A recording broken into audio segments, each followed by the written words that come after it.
Nah ini ya, banyak orang yang nggak lihat ya. Apa sih agenda besar dari kericuhan nikel yang ada di Raja Ampat? Karena belakangan ramai banget nih.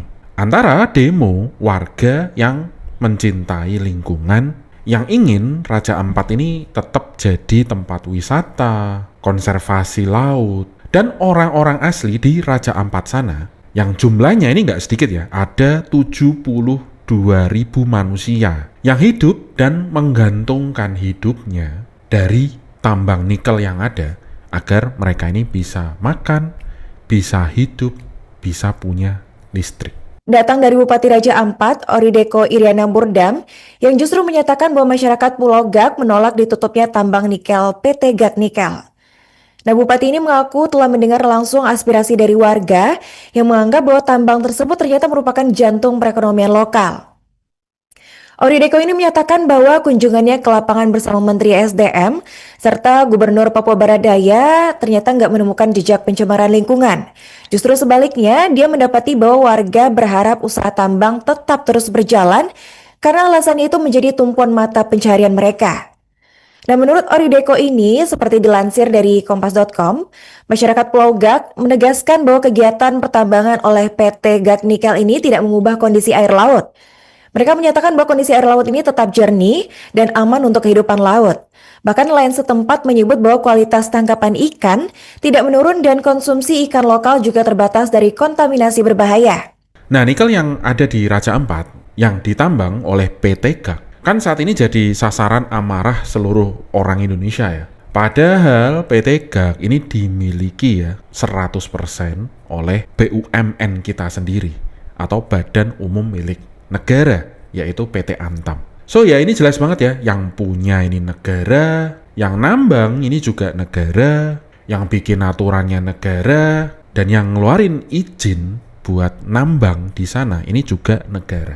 Terus kenapa yang ditutup dan dicabut izinnya ini malah 4 perusahaan lain selain PT Gak, anak perusahaan Antam? Nah, ini kan aneh ya. Sementara PT Gak-nya sendiri sampai detik ini ya, ini masih aktif beroperasi tuh. Nggak ada itu dicabut izinnya. Ya ini ya, dagelan politik di Indonesia ya. Mau kelihatan keren di depan media, udah keluar-keluar mau nutup, yang ditutup perusahaan lain ya. Yang jadi pangkal masalahnya di awal ini malah ya masih jalan terus. Yang dicabut izinnya ya perusahaan swasta yang kecil-kecil tadi. So, ada apa ini sebenarnya nikel di Raja Ampat? Atau lebih tepatnya pertanyaannya, ada apa sih nikel di Indonesia? Masyarakat kita ternyata kebanyakan nggak tahu ya Pak ya. Apa sih dampak dari penambangan nikel? Air tercemar, ini udah pasti. Lahan rusak, udah pasti. Karena gini, ketika perusahaan nikel atau perusahaan mineral ya yang bergerak di pertambangan, itu mereka bekerja, pasti mereka buka lahan dulu. Dan buka lahan besar-besaran itu berarti ya ada pohon di sana yang ditebang. Ya, ini belum terjadi erosi tanah ya. Adanya sedimentasi air, terus ya polusi berat lah pastinya. Nggak usah yang aneh-aneh ya, itu jalan dilewatin truk-truk raksasa ya, buat ngangkut hasil tambang, itu aja udah pasti ngerusak jalan di wilayah sana. Apalagi kalau dibawa ke smelter-smelter buat jadi ferronikel, buat jadi MHP, buat bahan baku baterai listrik, jalurnya aja udah pasti rusak. Dan ini juga nggak masalah di tambang nikel aja ya. Semua tambang juga gitu. Tambang batu bara juga punya masalah yang sama. Bahkan tambang minyak bumi itu juga ada masalah lagi.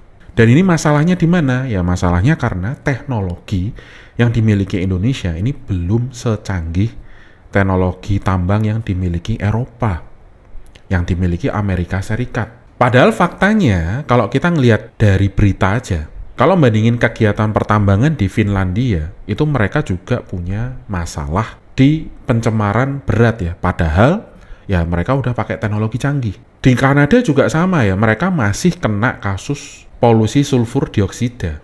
Jadi ya ini udah makin kuat ya sebenarnya kalau suatu kegiatan pertambangan mau dimanapun ya, mau teknologi canggih seberapapun itu pasti merusak. Nah, tinggal kadarnya tuh seberapa besar. Dan Indonesia paling parah ya, karena teknologinya nggak canggih-canggih amat. nambang di Indonesia itu buang limbahnya ini masih langsung ke air, masih langsung ke tanah. Jadi tidak diolah lagi ya seperti yang ada di luar negeri. Dan kalau kalian masih ingat ya pose ikonik dari wakil presiden kita ya.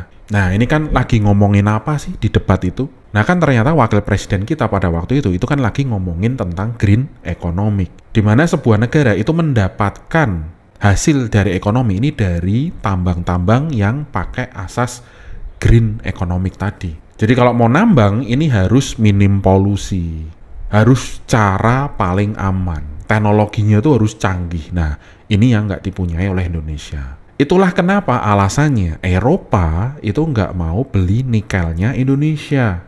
Dan Eropa nggak mau beli nikel Indonesia itu sudah dari 3 tahun, 4 tahun yang lalu ya. Nah ini lucunya ramainya sekarang. Jadi Eropa itu kalau mau beli barang, karena mereka pakai asas green economic, jadi ketika partner mereka seperti Indonesia belum memenuhi kriteria mereka, ya Indonesia ya tadi masih pakai teknologi lama, masih merusak lingkungan, masih mengotori, masih kasih polusi di air, ya mereka nggak mau beli nikelnya di Indonesia. Tapi lain cerita sama Cina ya. Cina itu nggak mikir gitu. Mau Indonesia mendapatkan nikel dengan cara kotor, mau kurang bersih, mau polusinya banyak, bodo amat. Yang penting Cina cuan. Nah ini alasan ya kenapa investor di negara Indonesia ini kebanyakan dari Cina. Bukan dari Amerika, bukan dari Eropa. Ya karena tidak memenuhi standar green economic tadi. Kalau Cina ya asal mereka dapat nikel. Nggak penting dapatnya dari mana, dari apa, mereka nggak penting. Yang penting industri mobil listrik di Cina, ya ini nggak kekurangan pasokan. Dan jangan salah ya, turunan dari nikel ini bukan cuma jadi baterai listrik aja Pak. Turunan dari nikel ini bisa jadi stainless steel atau baja tahan karat. Itu tuh asalnya dari besi atau V dan nikel atau Ni, jadinya ferronikel. Nah sekarang kenapa sih Indonesia bisa jadi sasaran kalau kerusakan lingkungan tuh bisa terjadi di manapun?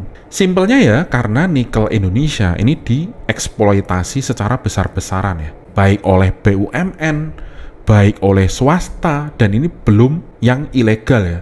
Yang ilegal banyak banget tuh. Dan kegiatan nambang yang besar-besaran ini membuat nikelnya di dunia ini oversupply Pak. Yang bikin tadinya harga nikel tuh di 81.000 per metric ton ini jadi murah banget, sekitaran 15.000 per metric tonnya.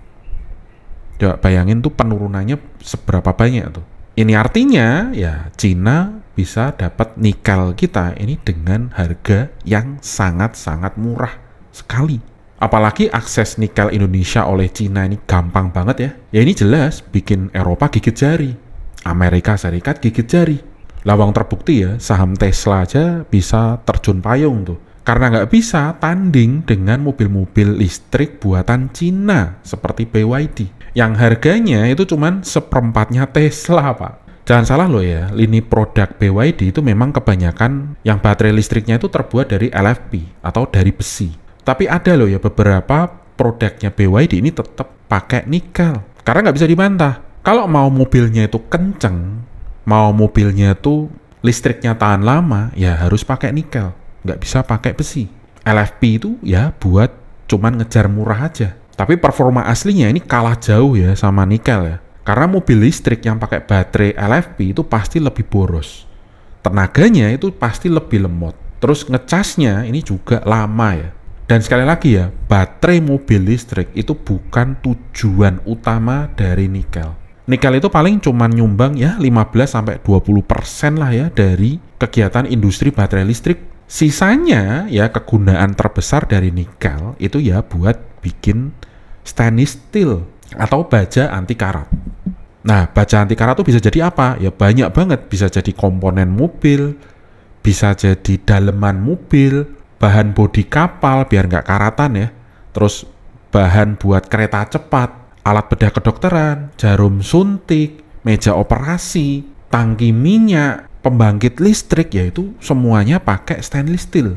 Jadi banyak banget ya fungsinya di kegiatan industri. Gak heran kan kenapa Cina itu bisa sekaya sekarang ya dari nikelnya Indonesia.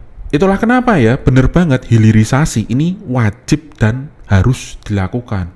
Ketika Indonesia punya nikel, ya harus dieksploitasi ya, biar negara Indonesia maju. Buat pabrik komponen mobil, bikin pabrik jarum suntik, alat kesehatan. Jadikan nikel itu jadi logam yang nilainya mahal. Jangan malah impor terus. Nah, gitu loh. Kalau kalian mau membandingkan ya, mana sih yang lebih menguntungkan buat Indonesia? Konservasi alam, lingkungan, dan kegiatan wisata? Atau hilirisasi dengan pabrik-pabrik yang bisa kasih makan jutaan warga Indonesia? Mana yang lebih penting? Emang siapa sih yang bisa wisata ke Raja Ampat? Orang tiketnya aja sama ke Singapura malah lebih murah di Singapura. So ya, ini jelas banget ya. Jelas banget. Ya, kalau kalian masih belum ngerti, kenapa sih dunia internasional ini menekan Indonesia? Dan Greenpeace ini teriak-teriak soal konservasi alam, konservasi lingkungan. Apa mereka takut itu? Enggak. Agenda mereka itu bukan di sana. Agenda mereka itu takut kalau Cina itu nantinya lebih besar lagi daripada negara mereka. Ya, mereka serang Cina secara langsung nggak mampu. Donald Trump aja dilepeh, ya kan? Ya, mereka nyerangnya ke Indonesia. Mitra utama dari Cina, yang bikin Cina kaya raya seperti sekarang. Nah, sekarang apa sih yang harus dilakukan sama pejabat Indonesia? Jangan ngarepin Bahlil lah. Konyol nih orang. PT GAG itu udah ada di Raja Ampat dari 5 tahun yang lalu loh. Nggak ada tuh yang komen. Izinnya juga keluar-keluar aja tuh. Kenapa sekarang Bahlil ngotot mau cabut izin usahanya? Itu pun yang kena ini PT lain ya, pihak swasta, selain PT GAG. Nah, harusnya konsisten dong. Dulu kasih izin, ya jawab dong kenapa dulu kasih izin. Jelasin dong ke masyarakat kita, apa sih potensi nikel di sana? Kasih makan berapa banyak orang sih di sana? Apa sih keuntungan PT GAG di sana ya bagi negara? Berapa tuh kontribusi ekspor nikel buat cuannya Indonesia? Nah, ini yang harus dijawab sama Bahlil. Ya kalau dia nggak bahlul ya.